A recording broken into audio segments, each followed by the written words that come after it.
Poetry nilianzaga kuchora poetry nikiwa high school, but purposely nikoga naifanya. Kulikoga na dem fulani nikoga seminar hiyo time, yani kuna venye dem fulani alikoga nasomaga Loreto Limuru.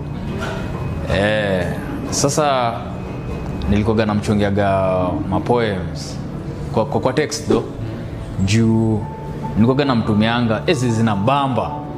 Sasa hiyo nimeenda tu nipiga ma research zangu pale Google nini, katafuta tu zile zenye na resonate nazo, alafu nazi copy paste tu namtumia.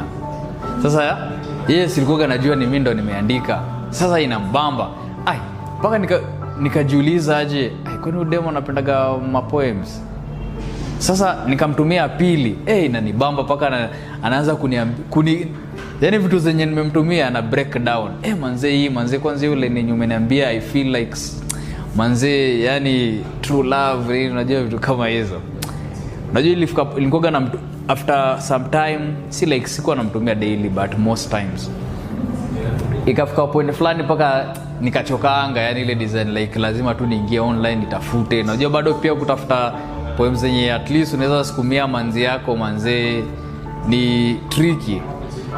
Nilifika point fulani nikachoka, nikajiambia manzi yafaa sasa niandike. Kama udem kweli anapenda poems, yafaa nimwandikie sasa kitu yenye mimi mwenyewe na feel, yani na vitu zenye nataka ni address, yani yeye mwenyewe I feel, unaona.